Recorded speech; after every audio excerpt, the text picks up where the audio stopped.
बिस्मिल्लाहिर्रहमानिर्रहीम। अस्सलाम वालेकुम। मैं हूँ एडवोकेट अब्दुल गफूर जामरी और आप देख रहे हैं हमारा YouTube channel legal information Urdu as well as English. दोस्तों, आज हम आपके लिए इंतहाई अहम टॉपिक लेकर आए हैं जो कि ट्रांसफ़र ऑफ प्रॉपर्टी एक्ट के मुतल्लिक है। इससे पहले भी हमने ट्रांसफ़र ऑफ प्रॉपर्टी के मुतल्लिक बहुत सी वीडियोस बनाए हैं, तो आप अगर हमारे यूट्यूब चैनल पर नए हैं तो काइंडली इसको सब्सक्राइब करें और बेल आइकन करें ताकि आपको हमारे जो भी वीडियोस इन फ्यूचर में आए तो आप उसको देखो। ये हम इसलिए आपके लिए लेकर आए ताकि शॉर्ट्स नोट्स आप बनाएं। ये आपको ना सिर्फ प्रोसीडिंग में काम आएगा और उसके साथ साथ ये आपको किसी भी एग्ज़ाम में काम आएगा।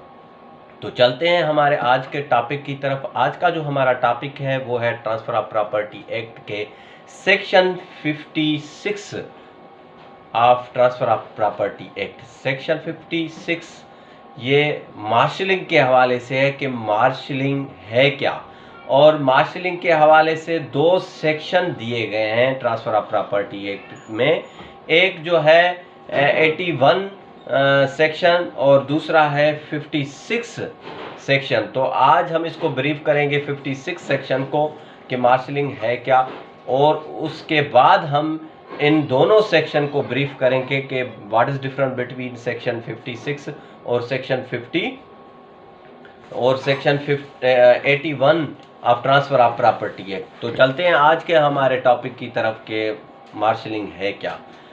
मार्शलिंग जो बयान किया गया है वो ट्रांसफ़र ऑफ प्रॉपर्टी एक्ट के 56 section transfer of property act में जो बयान करता है कि एक जायदाद एक से ज़्यादा हरीफों को रहन रखी जाती है तो इस तरह के अमल को, प्रोसेस को मार्शलिंग कहते हैं।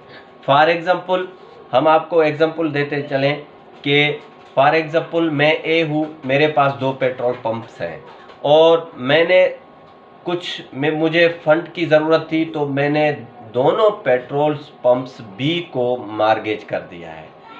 अब मैंने दोनों पेट्रोल पंप्स मार्गेज कर दी हैं।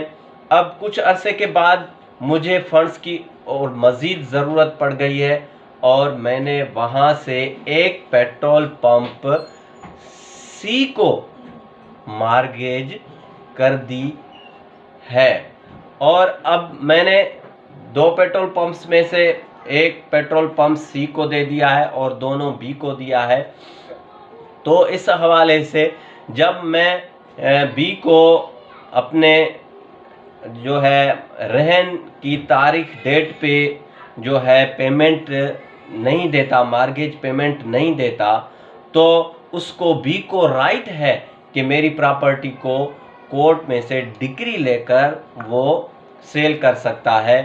लेकिन यहाँ पे जो सी है, सी मार्शलिंग में जो है ये मार्शलिंग सूट दाखिल कर सकता है बी के खिलाफ कि मुझे जो है ये एक पेट्रोल पंप मार्गेज की गई है, तो इस हवाले से जब आप कोर्ट से डिक्री लेकर आए हैं और ये सेल कर रहे हैं तो मुझे अपनी जो रहन की रकम है वो दी जाए। तो इस हवाले से ये आज का जो टॉपिक था इसको इस रहन के हवाले से था कि मार्शलिंग है क्या, जब एक से ज़्यादा हरीफों को रहन रखी गई हो प्रॉपर्टी तो उसको मार्शलिंग कहते हैं। तो आज हमने इसको उर्दू में ब्रीफ किया है। चलते हैं इसको इंग्लिश में ब्रीफ करने के लिए कि what do you mean by the marshalling. When a property is mortgaged more parties than one, such mortgage process that's called marshalling। तो दोस्तों, आज हमने इसको उर्दू में भी ब्रीफ किया है मार्शलिंग को और इंग्लिश में भी ब्रीफ किया है ताकि, और उसके साथ साथ हमने एग्जाम्पल भी दिया है। अगर हमारा ये आपको जो है वीडियो अच्छा लगे तो काइंडली आप इसको शेयर भी करें, कमेंट्स भी करें और दूसरे दोस्तों को भी कहें कि हमारे YouTube चैनल को सब्सक्राइब करें, आइकन करें बेल को, ताकि हमारे मज़ीद वीडियोस